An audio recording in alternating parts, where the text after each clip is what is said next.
Welcome to the AI Policy Podcast, a podcast by the Wadhwani AI Center at CSIS. I'm Gregory C. Allen. And I'm Andrew Schwartz. Join us as we dive into the world of AI policy, where we will discuss the implications of this transformative technology and what governments around the world are doing about it. Welcome back to the AI Policy Podcast. I'm Gregory Allen.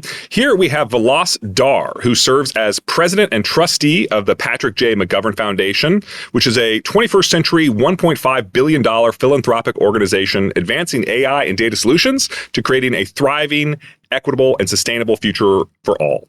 Mr. Dhar was appointed by Secretary General Antonio Guterres to the UN High-Level Advisory Body on Artificial Intelligence. He is also on the Advisory Council of the Stanford Institute for Human-Centered AI and serves as chair of the Center for Trustworthy Technology. So he's got an incredible wealth of experience and diversity of perspectives to bring to our topic, which is today, AI governance. So Vilas, thank you so much for coming on the AI Policy Podcast. Greg, what a pleasure. Thanks for that warm welcome. So we talked a little bit about just now what you are up to. You have a lot of different roles, but before we get to what you're doing now, I'd like to understand how you got to do what you're doing now. So you've had a long career at the intersection of technology and philanthropy. How did you get started there, and how did you become interested in AI? Greg, the story started, as it often does, as a small town boy in a small town in rural Illinois. I grew up in Champaign, Illinois, the son of immigrants to this country who had come over looking for the American dream. And I really think of it not as the intersection of geography. This is University of Illinois Urbana-Champaign, right? That region? Exactly right. Yep. And that university played a huge role in my life. But before we got there, I grew up, in 1980s rural America as a person of color, a child of immigrants, recognizing the political context of what it meant to be American and holding identities with all kinds of communities across the world. But I also went back to visit my family in rural India quite a bit. And I almost think of that as a pre-industrial experience, right? These were families who lived without power, without running water, with outhouses out back. I saw how different their lives were. And here's the third element. I also saw a bit of the future. As you mentioned, the University of Illinois was one of the sites of the National Centers for Supercomputing.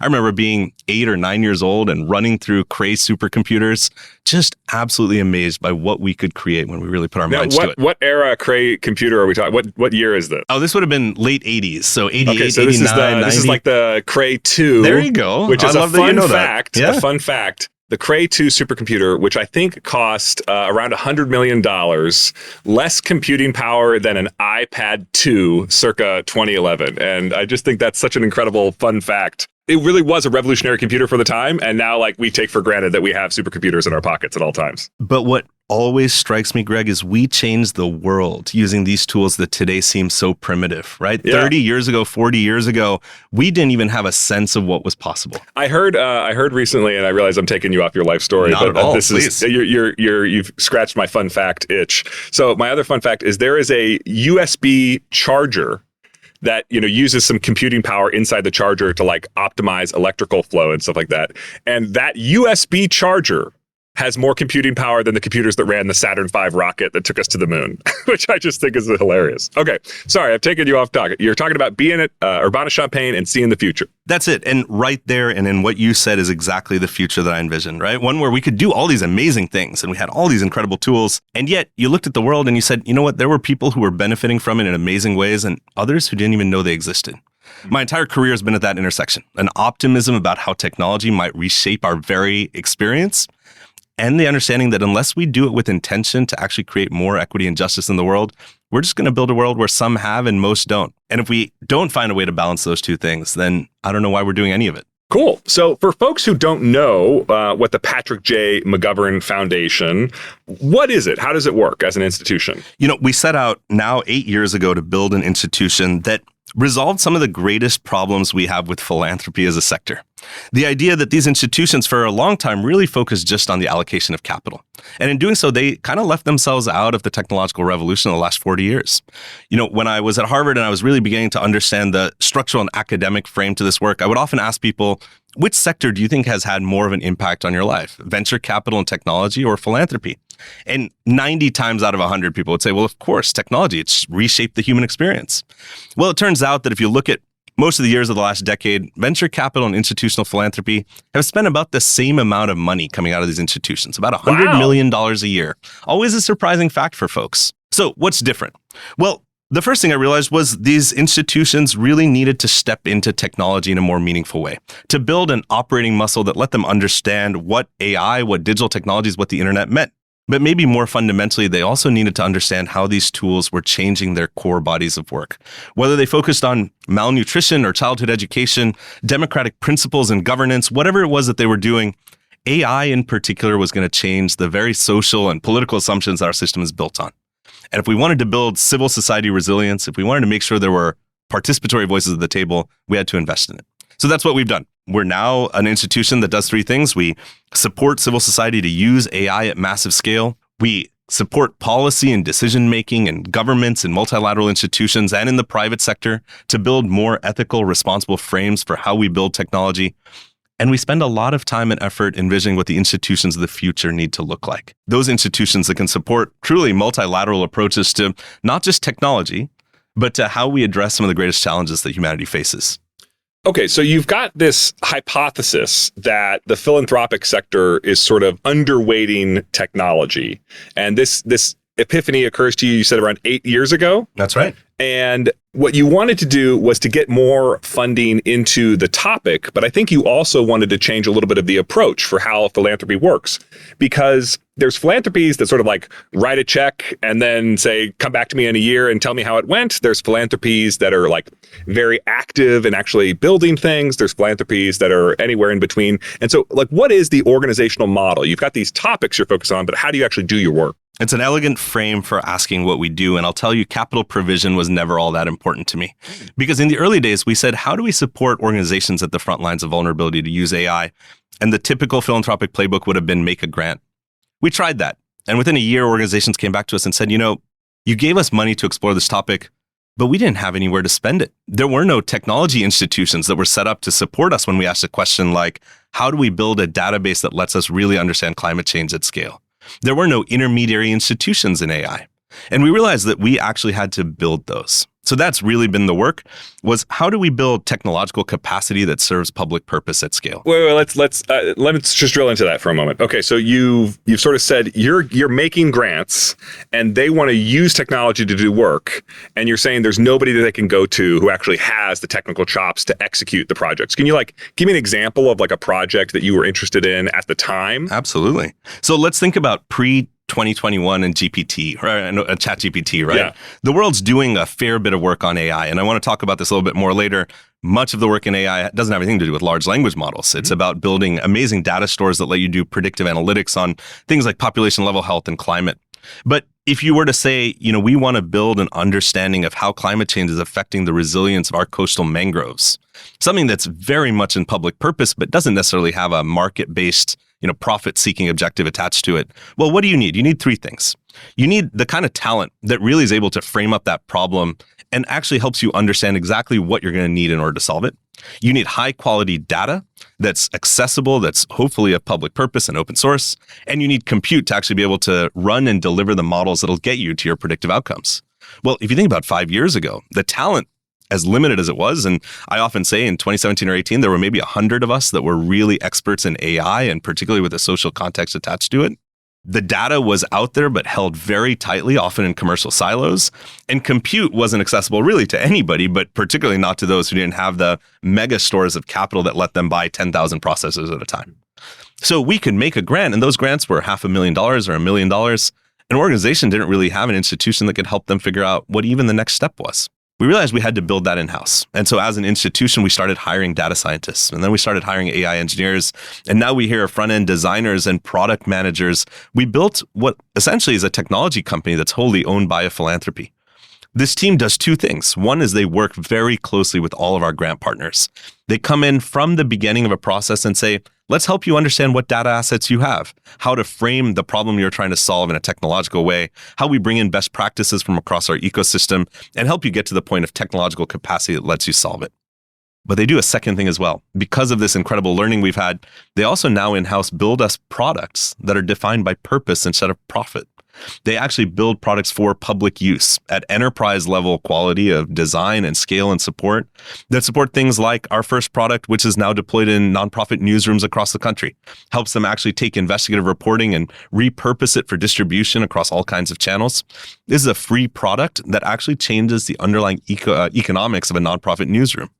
Our second product will work to change the relationship between nonprofits that are seeking grant funding and the institutions that evaluate them. And I think I can probably tease for you, our next product will look at the relationship between an individual and the climate-related health decisions they have to make. Now, these are not products that will ever be created by the private sector.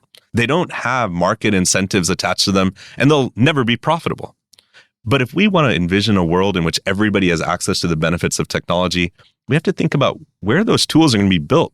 And the answer won't ever just be one foundation.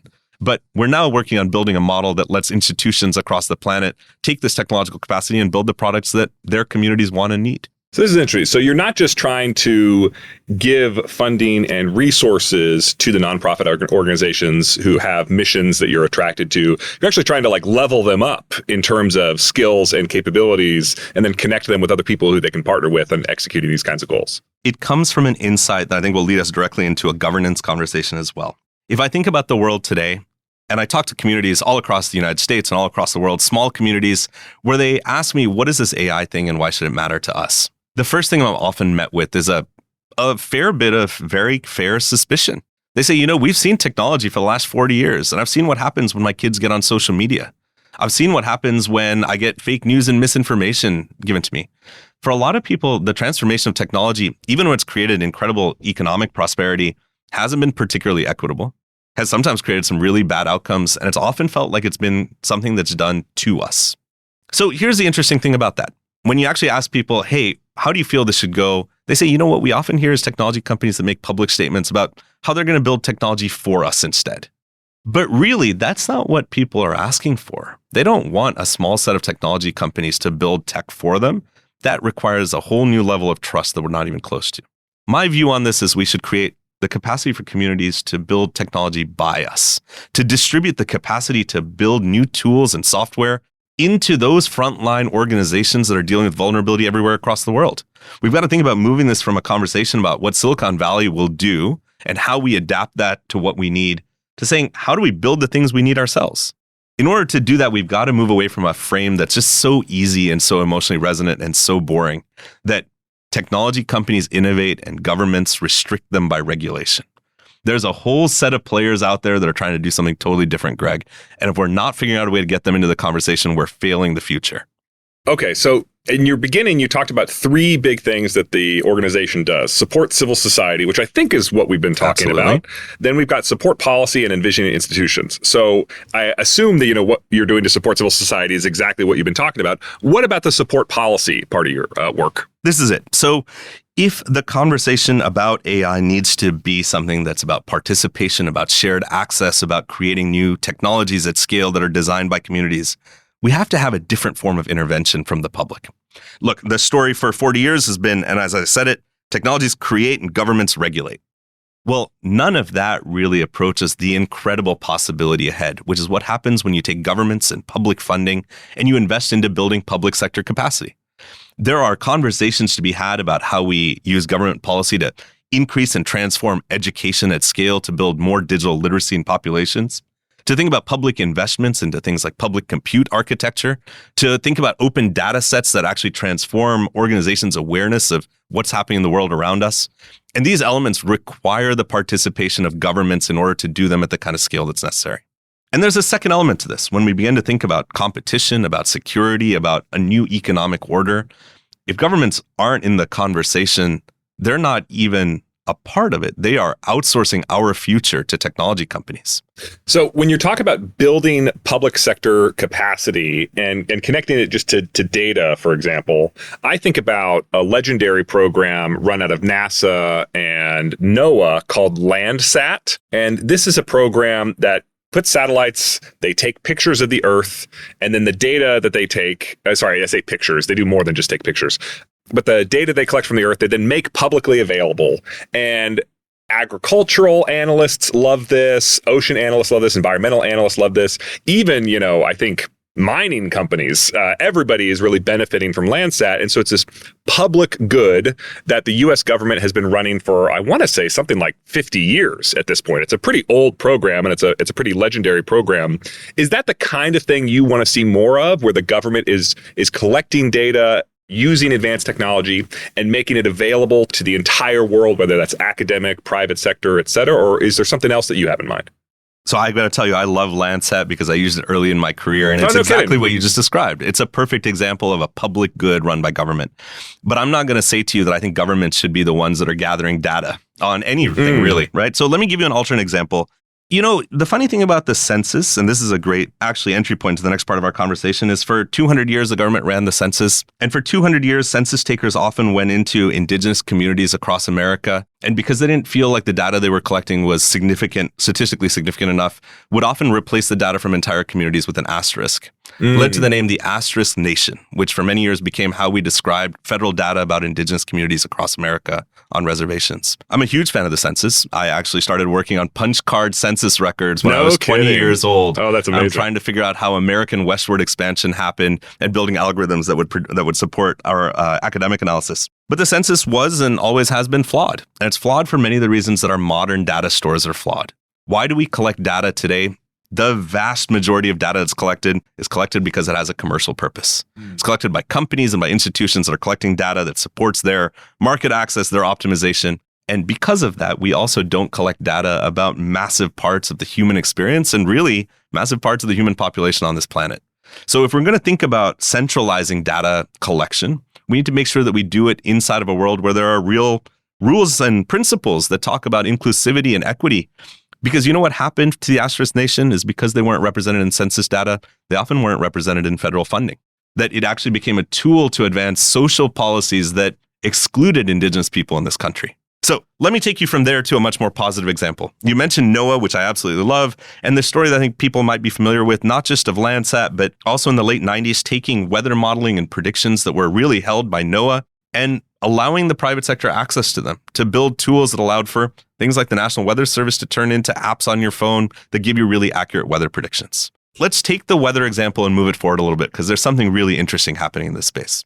Greg, as you know, 30% of the world's high-performance computing today, these are those mega supercomputers that are the heart of science fiction novels, are used for one purpose. They're used to model the physics of weather systems.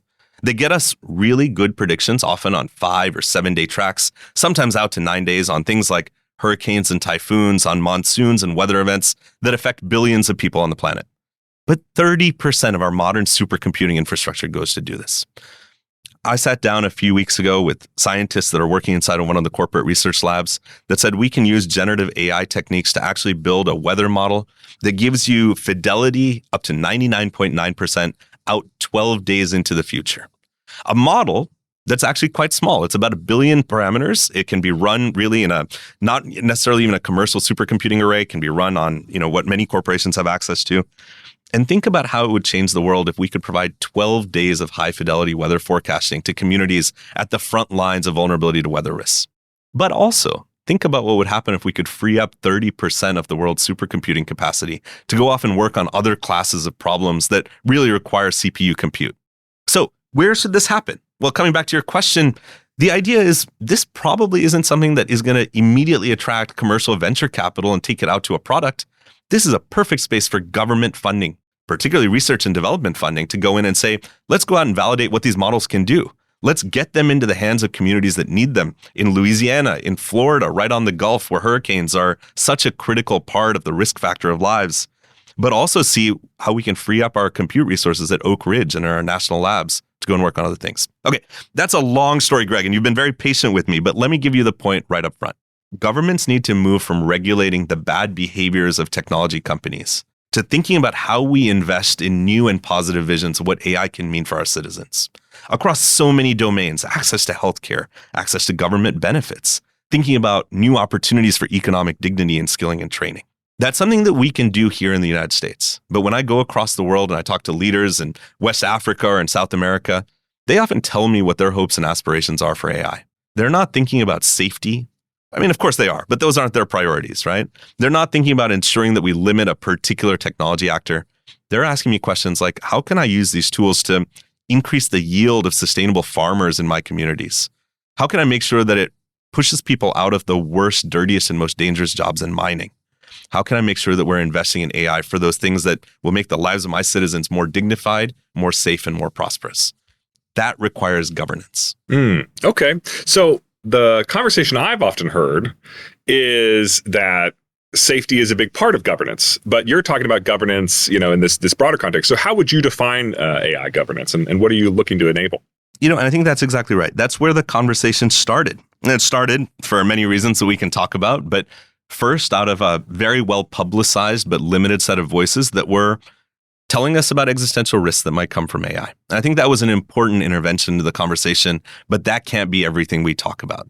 So let's talk about AI governance. The starting point was, how do we govern the technical capacity of these tools themselves? How do we think about principles, norms, and rights that we want to embed in them? These were things that you've heard a lot about: fairness, equity, transparency, auditability. These were characteristics of the systems themselves. But when the Secretary General asked me and a number of other experts around the world to come together to put forward a new vision of global AI governance, his mandate was very clear. He said, we have to talk about risks. We have to talk about the risks of the technologies themselves and the social risks attached. But if that's all we do, then we have failed our task. Identify also opportunities, the spaces where governance should be actually creating new pathways of what AI could mean for people, and then suggest forms and structures that actually empower that to happen. That three-part approach became the grounding for the final report of the high-level advisory body that we issued earlier this year, and actually found their way into something called the Global Digital Compact, something that's well known in international circles, but maybe not so much in domestic ones. The Global Digital Compact is a super interesting case study in multilateral governance. It's an agreement among hundreds of countries, 100+ countries, to say, for the first time, we have a multilateral governance instrument about technology, not just about its creation, but about its use, how nation states will govern it, how we will evaluate it, and how we will think about deploying the rights-based frameworks that guide its long-term use. I think about the fact that it's the first time we've really done this in a truly multilateral setting since the era of nuclear weapons, where we came together around test bans and other kind of indicators. And then we went into 40 years where there really hasn't been much in the way of regulation around tech. So let me bring all this back together. For me, AI governance is certainly a piece around the safety and security of these tools. It's about recognizing shared principles about when and how we want to make sure they can be used. But it's also about providing new frameworks for joint capacity building, for building new public resources, potentially in the form of a global fund, and maybe most critically about embedding conversations about rights and normative frameworks into the future of conversations about how we build and deploy technologies at scale. Great. So you're a part of the high-level advisory body on artificial intelligence with the UN, but you also work with the OECD. You also work with the World Economic Forum. So why are you so interested in multilateral cooperation as part of AI governance? And how do you view these sort of different institutions taking different bites at the apple? Thanks for that question. These are organizations that I think are interesting because they create forums and spaces for nation states to have conversations that they can't otherwise have. So let me take your question maybe in the reverse order. The first part is I get to work directly with heads of states and ministers in countries across the global south. And when we talk to them about AI, it's a very different conversation, as you might imagine, than the ones I might have here in the United States, or I'm just coming this week from Paris, where I got to have several meetings with President Macron. In the global majority, conversations about AI are rarely about regulating their economic infrastructure and the AI companies that are there. Instead, they're about foundational questions of how do we get access to what AI allows us to do? How do we assess our domestic capacity to have AI-based compute, to have data that reflects the lives of our citizens, to build talent and skilling pathways to make sure we don't get left out of an AI revolution that'll affect the world? Those conversations are always questions about making sure that the world doesn't change because of AI in a way that they don't get to participate in. If that's the vast majority of countries on the planet, then we need spaces where they can bring those interests into a conversation about AI governance as well. And that happens across many of the domains that you asked about. But I think more importantly, we have to acknowledge that the conversations have to broaden in scope, that we can't just talk about how we're going to deploy an AI-based system in a safe way.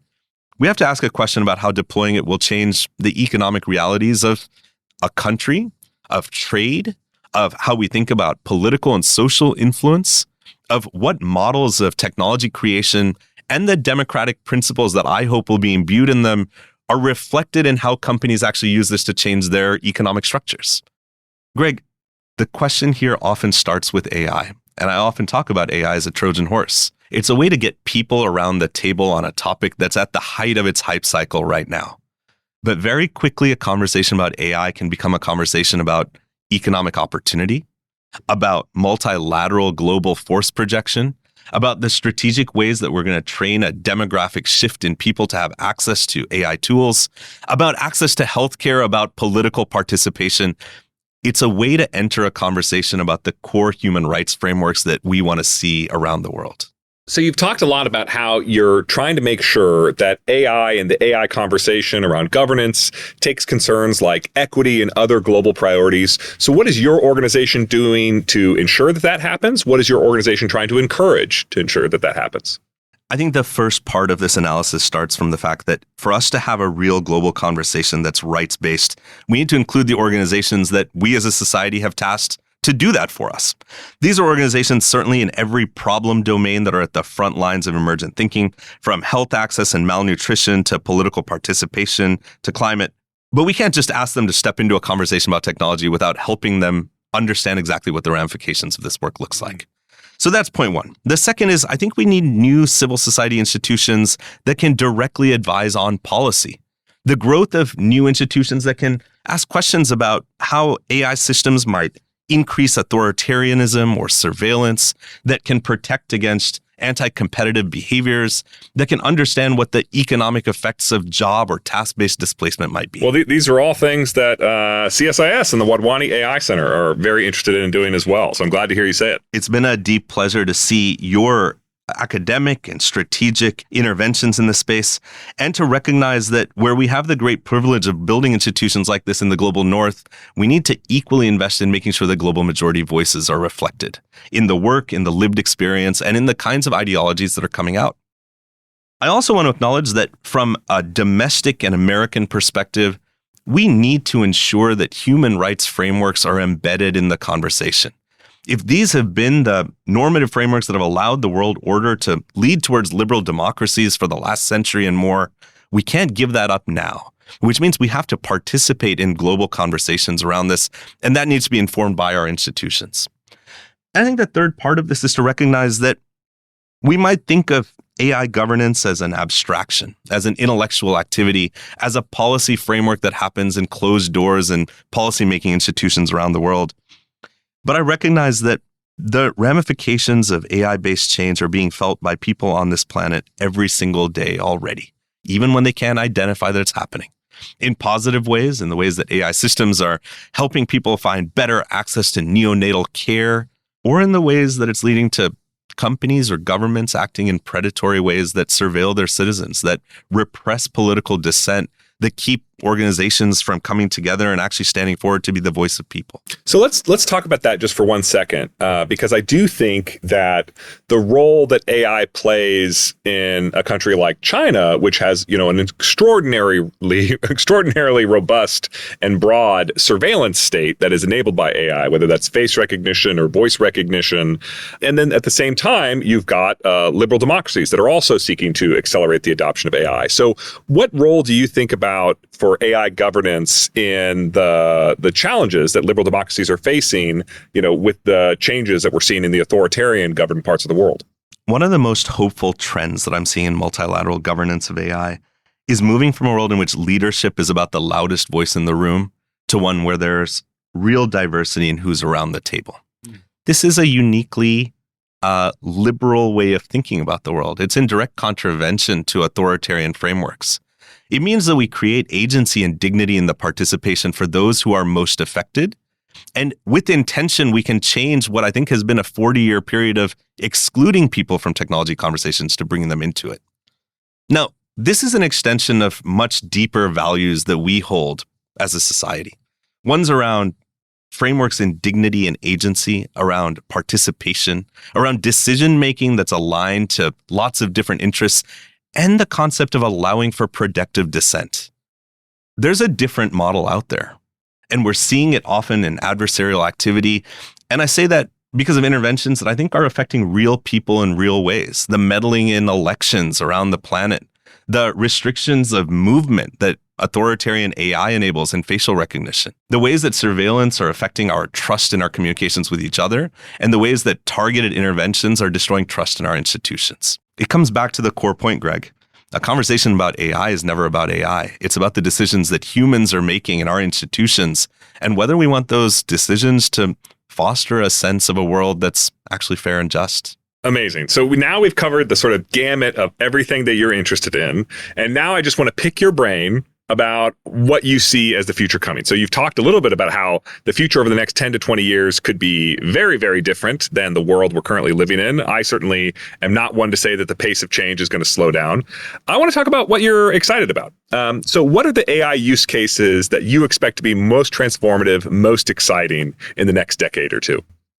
I'll start with the ones that give me the most hope, but you might consider them the smallest, the most personal. And I'll give you a little bit of a structural transformation answer as well. But I'll tell you the most fun one is I have 2 nephews and a niece who are still in elementary and middle school. And they love technology in all of its ways, but they also have a whole gamut of interests. And I sat down with one of my nephews the other day, and I started showing him a new set of AI-based tools that are being created that go beyond this idea of a generative model or a stochastic parrot and actually engage with human behavior to act as a partner in creative design. Now, he'd never worked with a tool like this before. He was actually sitting on my phone. And so I have the full kind of history of what he did, which he shared with me. And he started from, I want to tell an interesting story. And he took that story through all kinds of permutations. I'll tell you that, unfortunately, one of those permutations was figuring out how to draw his sister as a witch and then show it to her to make her feel bad. But she came back in full force.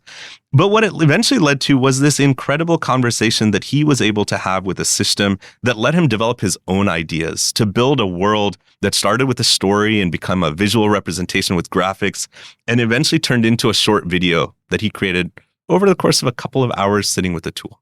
I think about our most human aspects as our capacity to tell stories.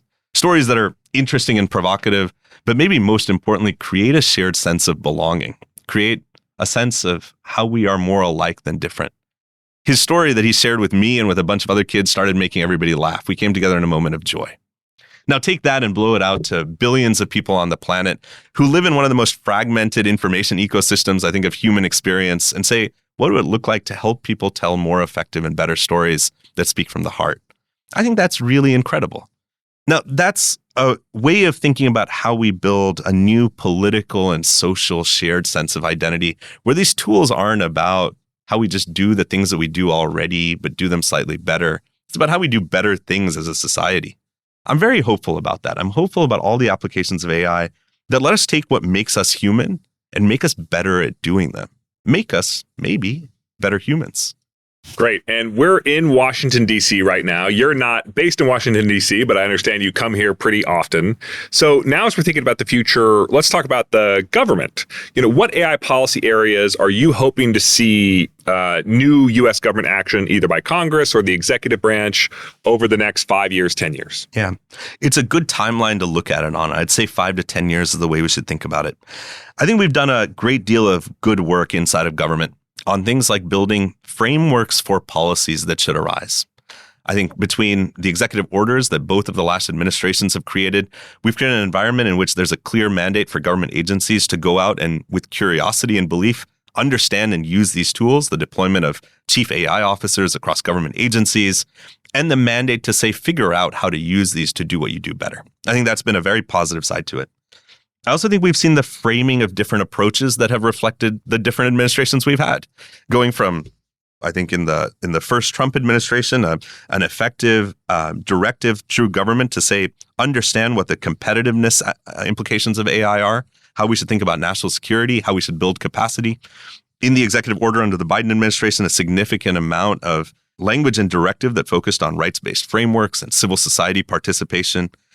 And now over the next 5 to 10 years, I think we have to hold these truths at the same time. One, that we need to continue to invest in capacity inside of government and across our society to use these tools in more effective ways. And the second, to recognize that we're going into a world where, in a broad geopolitical environment that seems to hold more instability by the day, AI is going to play a role, a significant role, in the ways that international dynamics and tensions are created and propagated, and that we need to build capacity inside of the U.S. government to be able to manage and deal with that into the future. Great. I think that's a fabulous place to end. Thank you so much for coming on the AI Policy Podcast. How can folks learn more about what you're up to? Greg, this has been such a fun conversation. Thank you. Please, we are very active on social media and LinkedIn in particular. Our website's available at McGovern.org. I write extensively on these topics, and I hope to do more here with CSIS and with the Wadhwani Center on AI.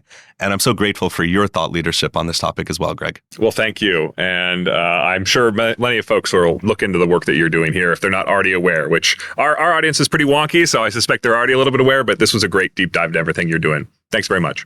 Thank you. Thanks for listening to this week's episode of the AI Policy Podcast. Be sure to subscribe on your favorite podcast platform so you never miss an episode. We also love to hear from you, so reach out at aipolicypodcast@csis.org with your suggestions and feedback.